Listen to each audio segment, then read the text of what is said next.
Good afternoon, everyone, and thank you for your patience starting a little bit later today, so thank you for that. I'm joined by the woman to my right who needs no introduction, the Commissioner of the Department of Health, Judy Persicelli. To her right, another familiar face, the state's epidemiologist, Dr. Christina Tan. Great to have you both.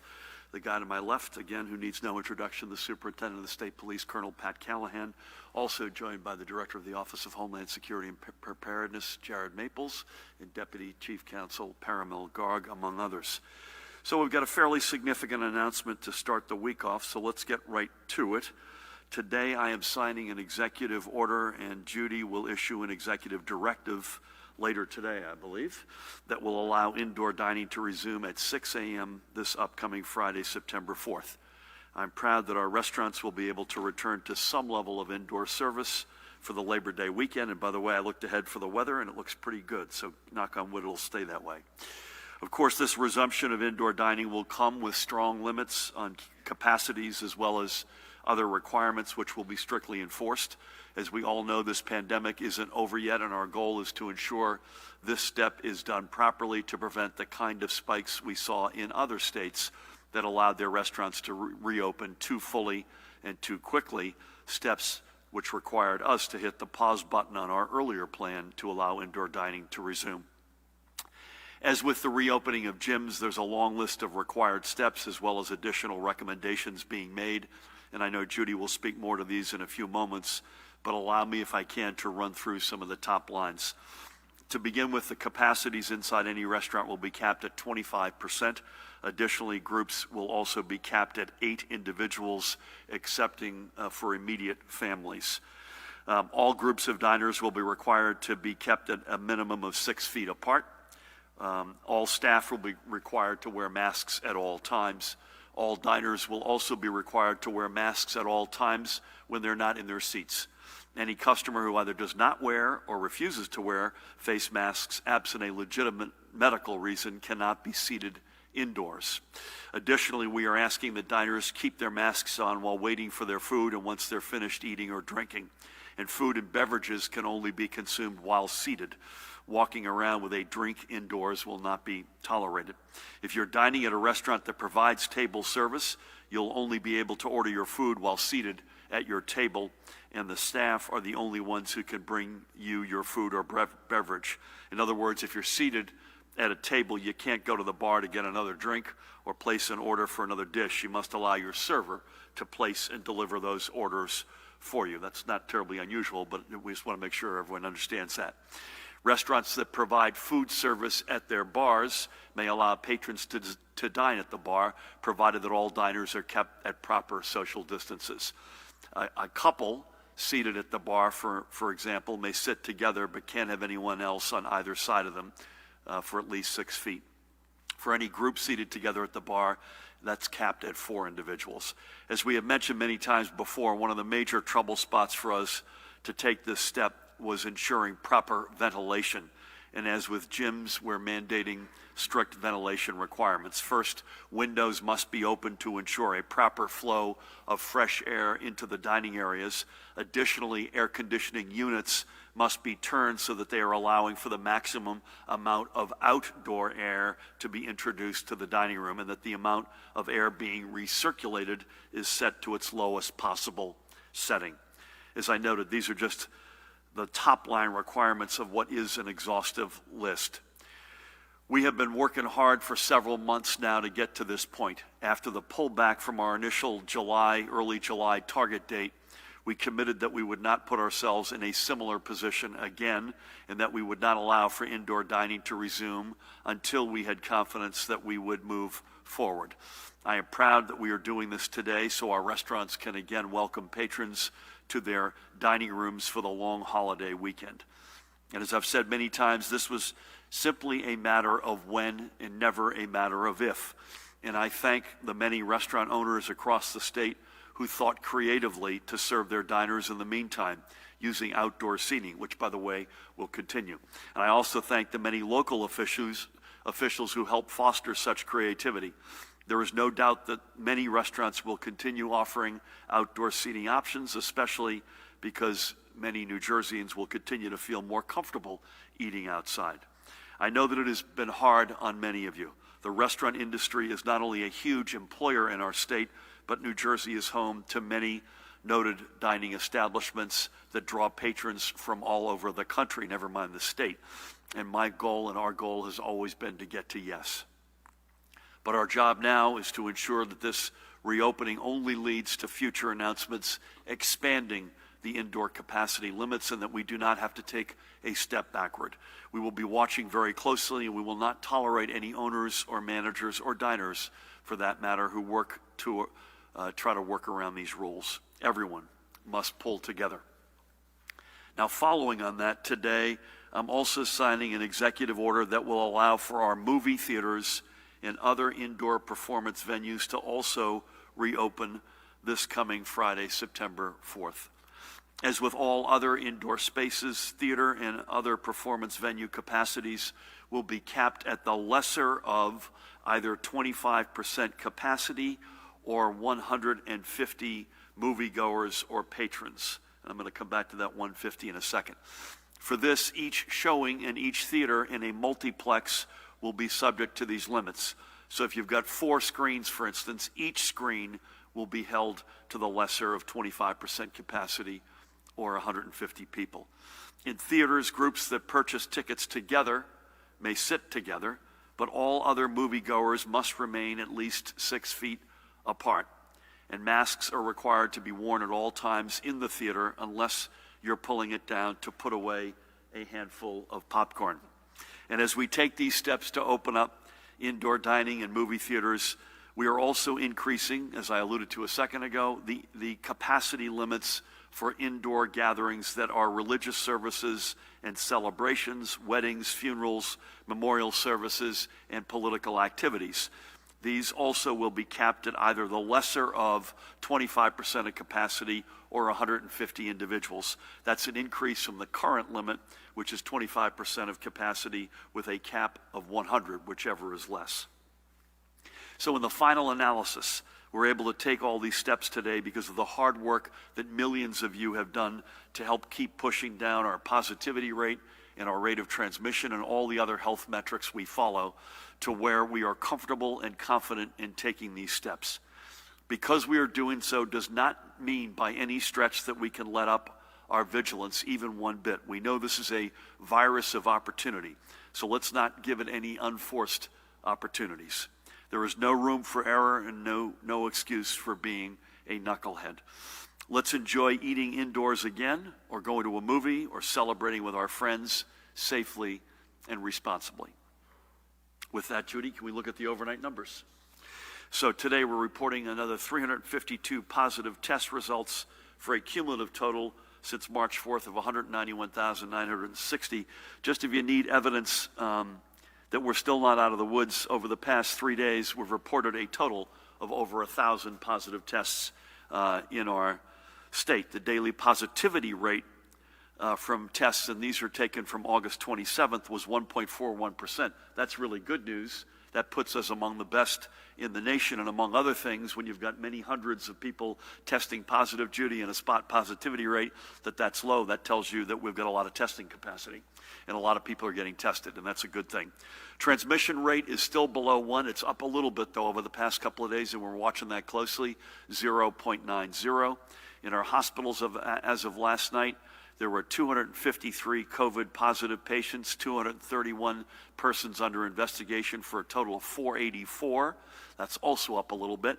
Of these, 103 were in intensive care, 36 ventilators in use. Today, sadly, we are reporting the loss of another 8 members of our blessed New Jersey family that have been confirmed to be from COVID-19 related complications. Of those 8, 1 is from August 26th, and the remaining 7 are between July 24 and August 15. Our statewide cumulative confirmed total is now 14,165, and the number of probable deaths continues to be 1,780. In our hospitals yesterday, there were 15 reported deaths, and again, this is apples and oranges. However, as we note every day, these are not yet lab confirmed and are not included in our numbers, but that's to give you a sense of the spot reality. As we do every day, let's take a couple of minutes and talk about 3 of the souls we have lost. We'll begin this afternoon with Ariel Moscardo of Fairlawn. Ariel was just 57 years old. Is that a photo or what, man? He was born in the Philippines and came to the United States 35 years ago, finding work in the healthcare industry and becoming a successful X-ray technician. Ariel was a man of great faith, and he was also a man with an outsized personality, as if I had to tell you that with that photo, capable of putting a smile on any face with a joke or to give assistance to anyone who needed it. Ariel leaves behind his wife Norma and their 3 children, his daughters Sherry and Noriel, and son Justin. I had the honor of speaking with Norma and Justin at the end of the week. And I must also note that his brother-in-law was Dr. Jesse Ferraris, who also was lost to COVID-19 and who we remembered only a week or so ago, which is extraordinary in the same family in such a short amount of time. May God bless Ariel and his family and watch over and keep him. Next, we remember Kevin Graiani of Pompton Plains in Morris County. Service was in Kevin's blood. Kevin's first career started with the New York Police Department, Pat, and he later became a police officer in Spring Valley, New York, just over our state line in Rockland County. But after retiring from the Spring Valley Force as a sergeant in 2005, he went back to school and received his license to become a nurse practitioner, then kept learning and eventually earned a doctorate degree. He was a movie buff who could quote any line, famous or not, and an amazing musician who could tune the band merely by listening. His family and friends recall that he was quite possibly the smartest man in whatever room he happened to be in, but would never try to prove it. His wife, Jennifer, who is there with him, said that he make sure that I said that he loved to cook, he loved boating, and he loved the New York Jets. Bless his heart. Kevin leaves behind his wife, Jennifer, and by the way, he died, and I had the great honor of speaking with Jennifer at the end of the week. He died on their first wedding anniversary. He also leaves behind his 3 sons, Dennis, Kevin Jr., and James, and Kevin was only 56 years old. We thank him for a lifetime of serving others, and may God bless and watch over him. And finally today, we recall Plainfield's Edgar Davalos. He was a native of Peru who, like so many millions of others, came to the United States in search of better opportunities for himself and his family. His American dream was found in New Jersey, where he owned his own small business that allowed him to give his family that better life. Edgar leaves behind his sons, Eric, with whom I had the great honor of speaking, and Edgar, and a group of family and friends who will fondly remember a man who was a great friend and was always there to help. May God bless and watch over you, Edgar. 3 more from among the 14,165 that this virus has now claimed. So as we prepare for this final week of summer, and we get that great once every, I think, 6 years, because of leap year, we get Labor Day on its latest possible date this year. So we get that one last gasp of one more week of summer. And as we return, not just for one more week of summer, but for the return of indoor dining and movie going, and for that last trip to the shore, let's not forget all that we've done to get through this summer. And let's not forget our need to keep up with the routines that are slowing this virus and saving lives.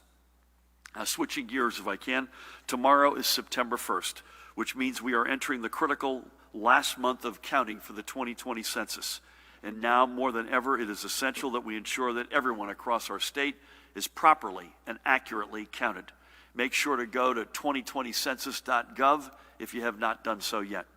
Right now, we're on track to exceed our response rate from 2010 with 66.9% of New Jerseyans having already responded. In fact, 9 counties have already beaten their 2010 benchmarks.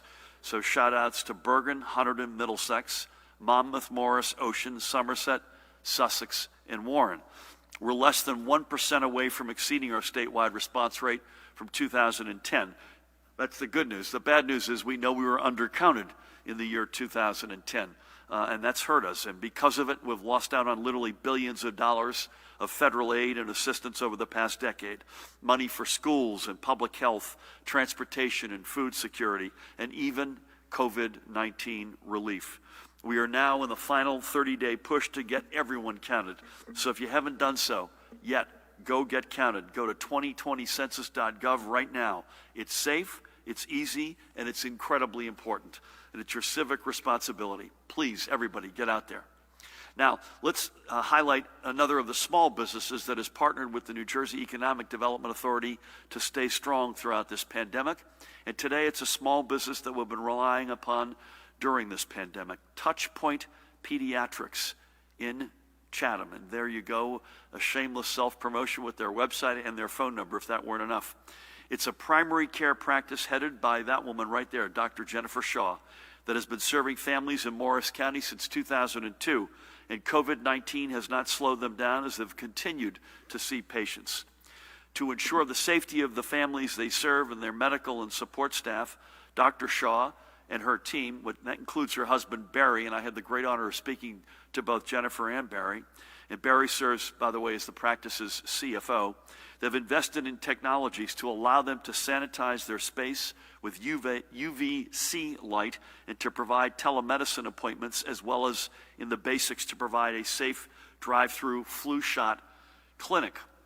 Much of that would not have been possible without the assistance of the EDA, which came through with a critical small business loan. Jennifer made some compelling points to me that as a result of all this, they maintained full office hours. They were there for their patients, in particular at this moment when there's such a stress, not just on physical health, Judy, but mental health, and that they viewed themselves as a different kind of front line. And they were very proud of the fact, with the EDA's help, I might add, that they were able to be there for their patients in their hour of need. So to Dr. Shaw and everyone at Touchpoint Pediatrics, thank you for your continued commitment to your patients and your community, and thank you for being right there on the front lines with so many others. Stay safe and stay well. Before I close, I'd like to acknowledge two passings from our New Jersey family that are unrelated to COVID-19. First, we send our deepest condolences to the Chief Justice of the New Jersey Supreme Court, Stuart Rabner, whose mom, Stella, right there, bless her, passed away on Saturday at the age of 95. Stella was born in Poland in 1925 and survived both the Holocaust and 6 years of forced labor in a Soviet slave labor camp in Siberia. Experiences which cost her more than 40 members of her family, including her sister.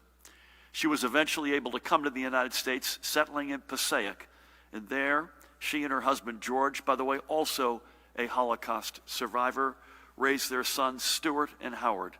But she never forgot all she went through and was a noted speaker on the Holocaust, ensuring that her eyewitness testimony would be heard forever and for always. Never, ever forget. May her memory be a blessing to Stuart and Howard and their families and to us all. And finally today, we mourn one of our American heroes, U.S. Army Staff Sergeant Vincent Marquetta, a native of Brick, New Jersey, who was killed Thursday during a training exercise in California. He had served in our Army since his enlistment in 2011 and was a veteran of both the Afghan and Iraq theaters. Vincent was a decorated soldier, earning both the Distinguished Flying Cross and the Army Achievement Medal. And posthumously, he will receive the Meritorious Service Medal. We thank Staff Sergeant Marquetta for his service and for his years of representing not just the values of our nation, but the spirit of our great state. God bless him and watch over him and his family. Please keep them all in your prayers. In his honor and memory, I will sign an executive order directing our flags to fly at half-staff tomorrow in his memory. May God bless him and his family, especially at this time of great sorrow and need. With that, please help me welcome the woman who needs no introduction, the Commissioner of the Department of Health, Judy Persichilli. Thank you, Governor, and good afternoon. Well, as the state moves to permit limited indoor dining with restrictions, it is essential that all of us take precautions so we do not see a rise in outbreaks like those that have occurred in other states. Restaurants must keep post signage at the entrance that states that no one with a fever or symptoms of COVID-19 should enter the establishment. They should provide physical guides, such as tape on the floors and sidewalks and signage on walls, to ensure that customers remain at least 6 feet apart in a line for the restroom or waiting to be seated. Restaurants are encouraged to take reservations for greater control of traffic and volume. Customers should wait in their cars or away from the establishment while waiting for a table if outdoor waiting area cannot accommodate social distancing. Buffets, salad bars, and other self-service options are prohibited at this time.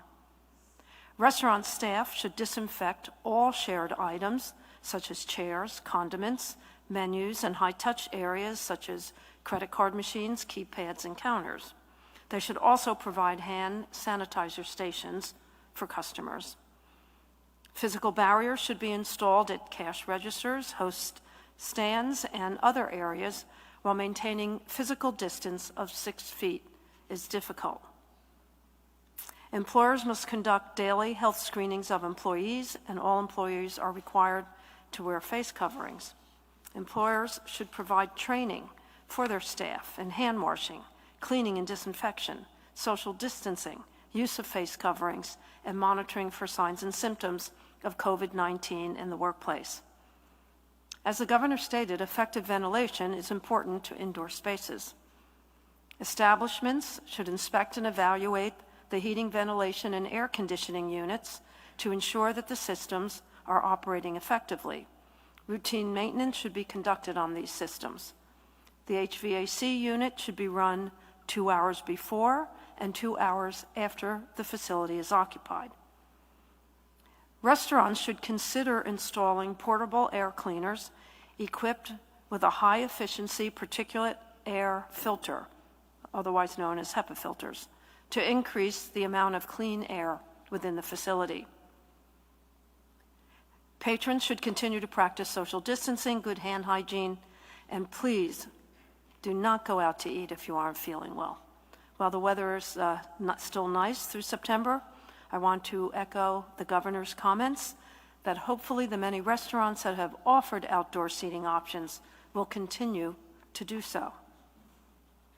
Moving on to my daily report, as the governor shared, our hospitals reported 484 hospitalizations with 103 individuals in critical care, and 34% of those critical care patients are on ventilators. Fortunately, there are no new reports of multisystem inflammatory syndrome in children. There remains a total of 56 cases in our state. As reported previously, all of the children have either tested positive for active COVID-19 or had antibody tests that were positive. The ages range from 1 to 18, and none of the children are currently hospitalized. Of the 8 deaths we are reporting today, 3 occurred in July and the remainder occurred in August. At the state veterans' homes, the numbers remain the same as they do at our psychiatric hospitals. The percent positivity as of August 27th statewide is 1.41. The northern part of the state reports 1.21, the central part of the state 1.10, and the southern part of the state 2.52. So that concludes my daily update. Stay safe, and remember, for each other, for us all, please take the call. Thank you. Judy, thank you. I'm looking, I don't have the entirety of our 5.5-month journey in front of me, but a spot positivity rate of 1.41 today, I believe maybe our lowest ever since we started. Does that sound Yeah, I right think to you? so. Please, God, it stays that way. Thank you for everything. Pat, good to have you. Anything? I think weather-wise, we're a little bit quiet this week. I hope I won't live to regret saying that. And how about compliance or other matters? Thank you, Governor. Good afternoon. On the compliance front, a Lakeside Diner in Lacey Township was cited eat Friday, Saturday, and Sunday for continue to operate indoor dining.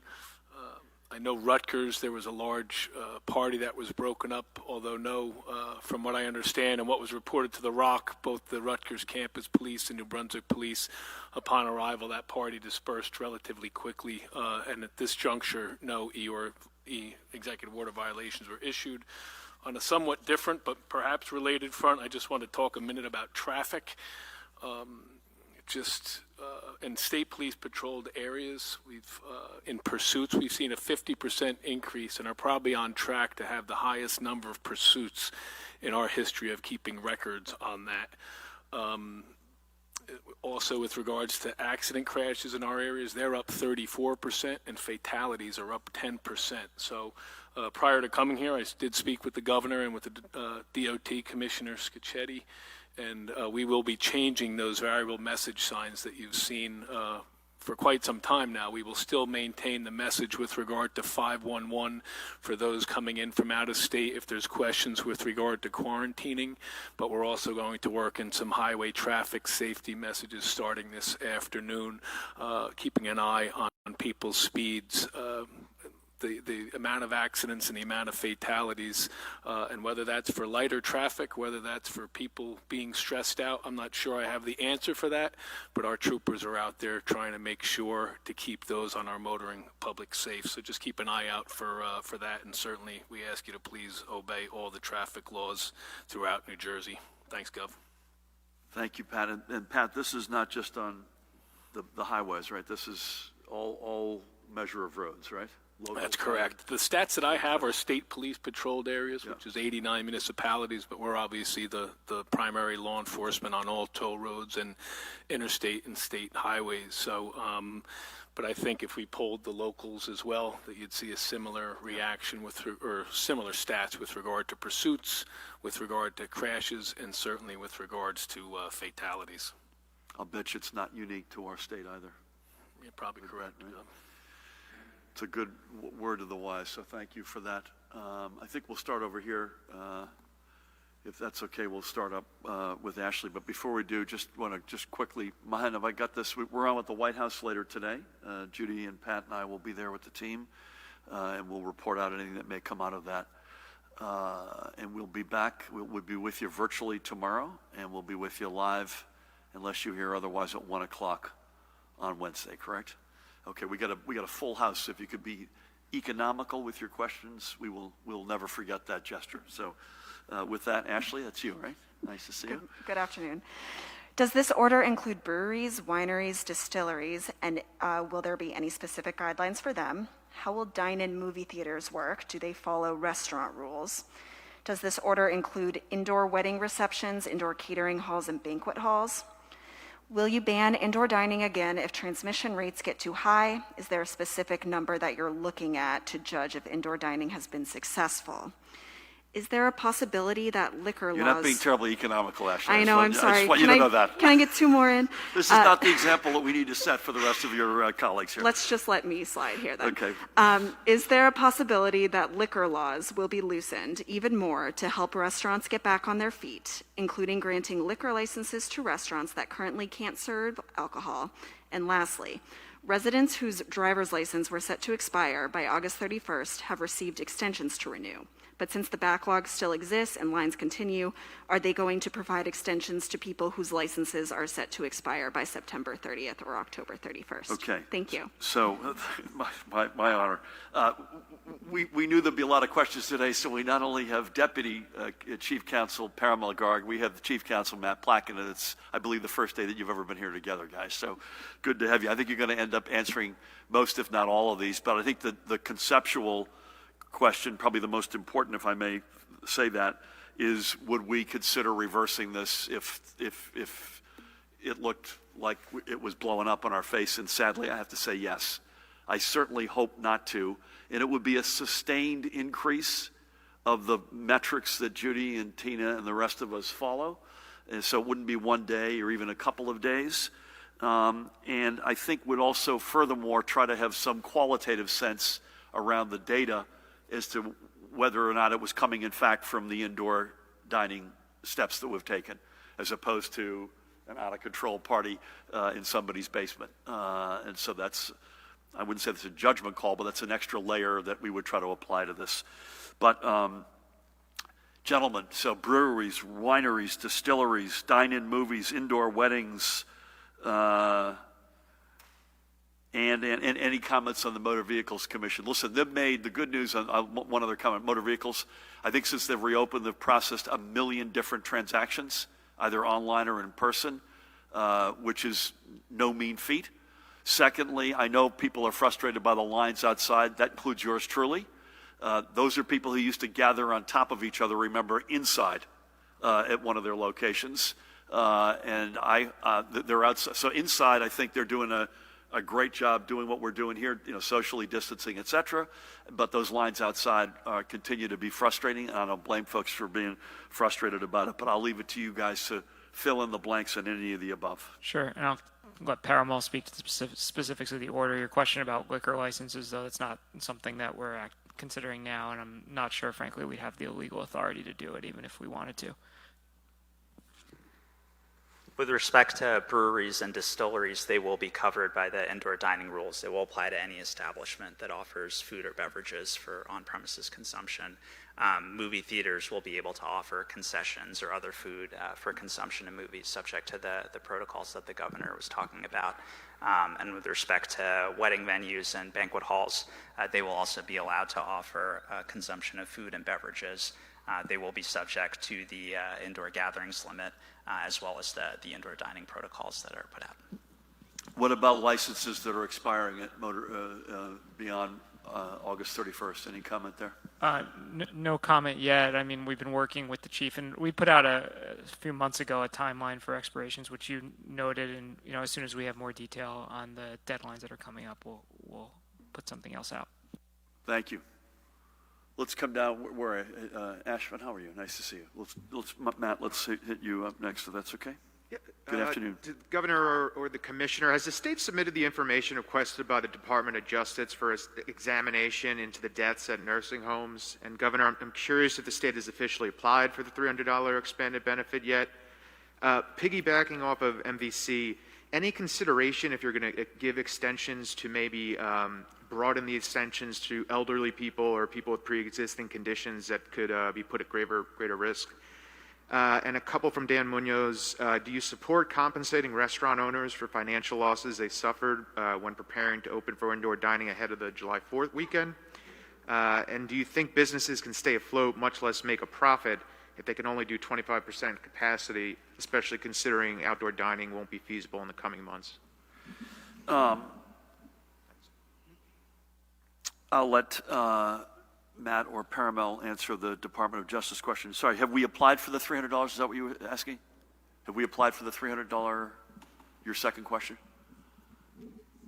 Are you asking me? Yeah, no, I'm just want to make sure I understood the question. Yes. If you yeah, we have for it, applied, yes. Yeah. I don't think we've heard back yet. Have we heard back, Matt? We've been going back and forth. They just asked for some clarifying questions, but nothing that will ultimately delay the distribution of benefits. Anything now that you're on, Mike, anything on Department of Justice? No comment on the investigation. As the governor said last week, we'll respond in due course through the appropriate channels.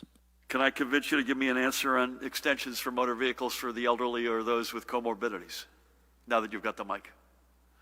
I don't have any information on that. We'll have to get back. Listen, it's a reasonable question. I would like to come back. Mahan, you're with me on this, right? I want to come back to you on that. I've got you can tell Daniel. I mean, we feel awful about the decision we had to make leading into July 2nd, but we didn't make it without reason, and it took us. I did not think at the time it would take us. It took us over 2 months, as it turns out, to get back to a position that we had hoped to be in on July 2nd. But I've got nothing new other than we are doing everything we can to keep our restaurants or get them above the water, back on their feet, et cetera. Listen, you've got 25% indoors. We'll see how that goes. You've still got outdoors with big capacity, assuming that the restaurants have that ability. I mentioned the creativity, which has been extraordinary, both on behalf of the restaurants as well as local municipalities that have allowed them to do that. Let's hope the combination of decent weather, at least some number more weeks that we're full bore outside, now a step indoors. Let's see how that goes, and hopefully over time that combination gets us into a better place. This is an incredibly important industry to us in this state, and we want it to be back on its feet, believe me. Thank you. Alex, we'll go to you, and then we'll do Alex and Catherine. How's that? All right, thank you, Governor. Just 2 questions. First, can you give your personal guarantee to restaurant owners that what happened in June won't happen again, and you won't reverse this indoor dining order at the last minute, leaving them hanging? Secondly, I'd like to ask you specifically about the metrics you used to make this decision. You've said before that the Holy Trinity or Holy Grail, I forget your words, is rate of transmission, spot positivity, and I believe new hospitalizations, correct me if I'm wrong. What level did each of those three need to get to in order for you to okay indoor dining? And which one was the last one to come online? Or do you just want restaurants open for Labor Day weekend? Yeah, I mean, I'm not a personal guarantee. I mean, I'm not God. I don't control the virus. We wouldn't be taking this step today if we did not have a supremely high degree of confidence that we'll be open for business on Friday. You may remember that we pulled back on the Monday before the Friday in late June. The fact that we're giving, folks said, why not a longer runway? Frankly, we don't want to see the same movie twice, as it were. The runway's a little bit shorter than normal for that very reason, that we want to make sure this is a go this time. So I'll be stunned, absolutely stunned, if it does not happen.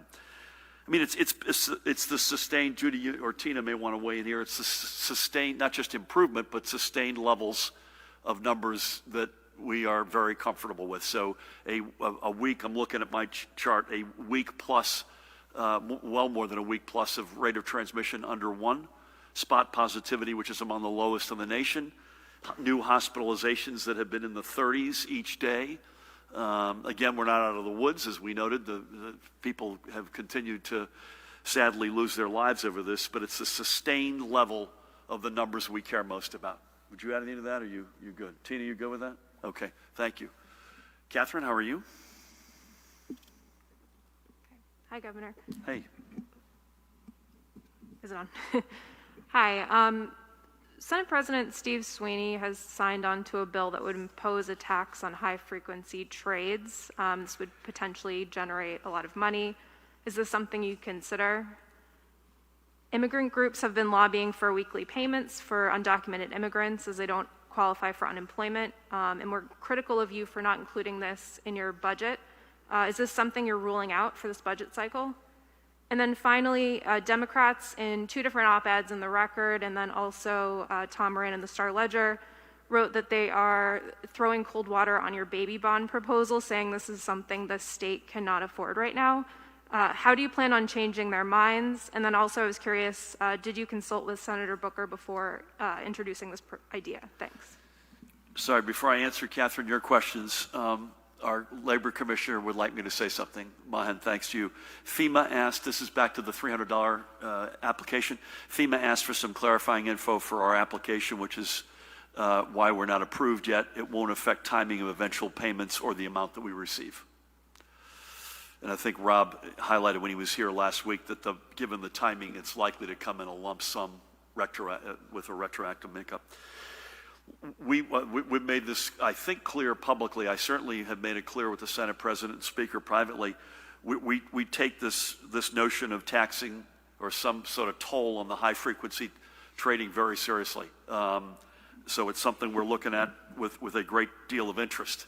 Having said that, it is almost overwhelmingly, certainly, I'll let the lawyers correct me if I'm wrong, subject to an immediate matter of litigation and challenge, we would guess. So while we like the idea, we can't score something like that in a budget. But again, we've said privately to the leaders, and I'll say it publicly, the notion of it is something that we like a lot. Listen, we've kept the legal services piece in place. We've kept a lot in place for our immigrant brothers and sisters. This is a tough budget. I don't know how else to say it. So this is about the school year. Anyone who's expecting a normal school year has not been paying attention, and I'd say the same thing about the budget. Are we open to trying to find money for those very needed and reasonable demands? Absolutely. I just can't promise it. Listen, I'll tell you, the answer is yes on baby bonds. Did we consult and speak with Senator Booker and his team? The answer is yes, without question. And I just have to say, I found whatever was written to be really two-dimensional. Would I like to have more money in this? Yes, sign me up. Just incorporate my answer about the immigrant community's requests. Yes, absolutely. Would we like to see more money into the baby bonds piece? Absolutely, and I hope we can at some point, either now or in the future. So there's no question about that. But the two-dimensionality, which I just found it was very flat, is they haven't spoken to folks who would be impacted by this. Our head of policy, who was an extraordinary colleague, Dr. Zakiya Smith-Ellis, made the point compellingly for me, and that is the psychological barrier to go from nothing, or even worse yet, thinking you're born behind the 8 ball or in a hole, and to have something there on day one. Forget for a minute how much it is on day one. And again, I'm all in for that being bigger as opposed to smaller. But the psychological impact of having something in a community, in a family, in a community of color has huge value. And I think that's where, I didn't read the pieces, but from what I'm told, it's sort of like, it was like a math exercise. This is way more than math. This is saying, you know what, it's not just the math, it's a symbol. We're there for you. We're going to have your back. We're going to be on your side. Real quick. Has to be real quick. On that note, would you consider maybe lowering the threshold? I know you were looking at like 131,000 for the income level. Yeah, I mean, so we're going to leave it where it is for now. But again, it's not just the math and it's not just the amount. It's the statement that makes. Thank you. Sir, do you have anything behind you? You good? Okay. Do you have something? You're good. My God, I'll never forget this moment. At least, nothing. Jesus. Mike, is that you? Do you have something? Yeah, I've got a couple. You don't want to take on the heels of the prior two? Thank you. I was trying. Thank you. Thanks, Governor. Could you clarify, are we still in stage 2 or have we now moved to stage 3 with these recent reopenings? And in terms of the next percentage, if the numbers that you talked about, the rate of transmission, positivity rate, if they keep going in the right direction, would you go then from 25 to 50% capacity for indoor dining, for example? And then finally, on the election, I wonder if you could just weigh in on the uncertainty that's surrounding what could happen given the president's campaign's lawsuit trying to enjoin the vote-by-mail election. What do you tell voters who are concerned about, are they going to be voting in person? At the very least, they'll be able to vote by mail, of course, because of the laws you signed on Friday. But what do you say about people who are just worried about their votes and whether they can vote in person and the uncertainty surrounding the election? Thank you. Michael, we haven't had the chart up in a while. It's a good reminder that, Mahan, we probably should. So thank you for raising it. I believe this puts us into stage 3, if I'm by memory. Is that right, Paramel, or not? So we've allowed a number of stage 3 activities. The only thing I would say is that there are certain guidance documents that change as we move from stage 2 to stage 3. So when we make a formal declaration of stage 3, that'll trigger some other consequences, which we haven't done yet. So watch that space, and I appreciate your raising it. Would we consider, if the metrics stay with us, going into a larger capacity in indoor dining? Absolutely. That would be our hope, but we can't predict that. We have to see how this impacts all the stuff that we look at. But that's the hope, absolutely. You hope someday we're going to get back to normal, folks, and we will.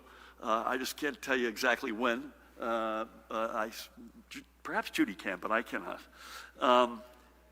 Listen, we feel very strongly about our position on the proposed hybrid model for elections this November. I won't comment on any legal matter or any suit.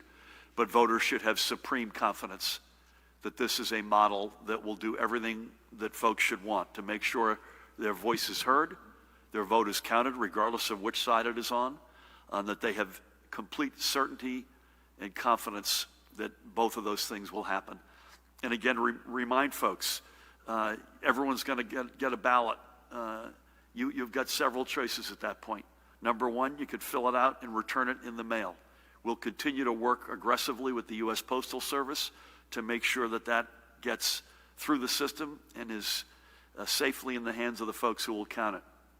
And we've extended, remember, both for the primary in July and again for November, we've extended the amount of days after the election day to 7 days in order to get that ballot received and counted.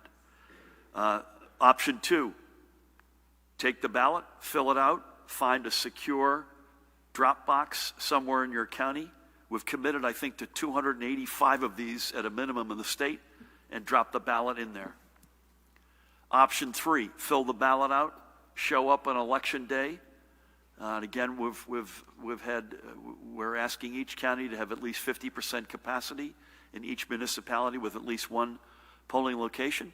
Show up on election day with your filled out ballot, hand it to a poll worker. Option number 4 is don't do any of those first 3. Show up at your polling place and vote on a paper ballot. Those are 4 viable, completely safe options for folks to take. Notice I didn't take option 5, which is don't vote. That's unacceptable. Everything else is full bore and acceptable. Matt, do you want to add any of that? Everything, echo everything the governor said. Just one point I would add: the legislature last week passed a bill, and the governor signed into law on Friday a law that codifies the executive order, laying out all the steps he did. So they're now actually state law. So with respect to our confidence in how the election will be handled, we fully expect it to be handled in the way that the governor just described, which is now a matter of state law. Thank you, Mike. Let's hit Nikita, and then Dave, you'll take us home. Thank you. Governor. So I wanted to ask about the gas tax. So first, when were you told that the state treasurer would announce an increase to the gas tax? Were you aware of it when you delivered your budget address on Tuesday? If so, why did the administration wait until Friday to announce it? And if not, then why didn't you know? Are there any other taxes, utility rates, tolls, or NJ transit fares that are also set to go up? And then separately, has your administration provided any guidance to local government and nonprofit organizations on September 11th remembrance ceremonies? Do you recommend that they be canceled or held remotely at this point? And for the Colonel, if large groups do assemble to mark the anniversary of 9/11, how will that be enforced from a compliance stand of view? The gas tax is something that comes out of a formula established in 2016 under Governor Christie, and it's very explicit as to it's the state treasurer's responsibility to calculate that formula and by a certain date put the answer out there. I have nothing to do with it. Frankly, the treasurer just does the calculations, and I believe we announced this on Friday, and I knew it sometime maybe a day or two before. I can't actually recall. But it has nothing to do with the budget. It's not in my control. I have literally nothing to do with it. Am I open-minded at some point down the road to reassessing how it's calculated, as long as we can keep the Transportation Trust Fund viable? And again, the prior administration had allowed it to virtually go bankrupt. The answer is I'm open to viable ways to keep that fully solvent, but also unleaven the burden on our residents. I know of I'm not sitting on any tolls or taxes to the best of my knowledge that we've not addressed. And again, the gas tax is not us. Pat, you should weigh in here. We would hope and expect that folks would, with responsibility, commemorate 9/11. I will. I'll be in New York City in the morning, and I'm not sure what the rest of the day looks like. But without question, that's something that we strongly support. We lost 704 residents of the state on that one day, and we'll never forget that. And so this is the 19th anniversary, and I would say absolutely commemorate it, but, and this, the big but is, do it responsibly. And, do it with the stuff that you've been hearing from us for 5.5 months. Social distancing, face coverings, adhering to whatever limits there are on gatherings, strong preference to do it outdoors, as is the case in New York City and is the case in most municipalities around the state over the past 19 years. Pat, anything you want to add to that? You hit all the points, Gov. Thank you. So, thank you for asking that. Dave, we'll go home with you. Hi, Governor. First question for you and for Colonel Pat Callahan. On this crazy driving stuff, with the uptick in pursuits, do we have any hard numbers on the pursuits, and do we have any idea specifically what's going on here? I mean, why are these pursuits increasing like this? And is there any plan, can the state police try to do anything to try to stop the spike in these pursuits, especially, much less all the crazy driving and accidents and so forth. Governor, we got the gyms opening, I believe it's tomorrow, the indoor dining on Friday. Schools are about to reopen, some of them anyway. If there's a spike in 2 weeks with COVID-19, how are we going to know what the cause is? I know contact tracing is set up to try to handle this, but we've got problems with this because, as we know, more than half the people being contacted won't even take the damn call. Finally here, some school superintendents now say that the start of the school year being all virtual as an option has actually caused them more problems than before, especially now with teachers and school support staff checking out and not wanting to go in at all. Could you review for us briefly, your sense of this, your take on this, and do you think that giving schools the all virtual option has perhaps backfired a bit? Thank you. Pat, you should comment on numbers. I think you said it, and my guess is that if we look at this nationally, we're not going to be an outlier on this. I think it's a combination of what you suggested earlier, lighter traffic, folks being pent up, human nature, stress, whatever it might be, that all sort of coming together in a cocktail. But any comments on causes as well as any numbers? Just on year-to-date, David, 102 in 2019, year-to-date as of today, 2020, 153. We're on track to have 260 pursuits. It was 160 back in 2006, so 100 more. And I think, as we've both discussed, I think all of those factors are just contributing to them, and they're getting out of a traffic summons is no need to put everybody's life at risk, including the driver of the car, other motorists, and certainly the law enforcement. So it's just not a good idea, simply put.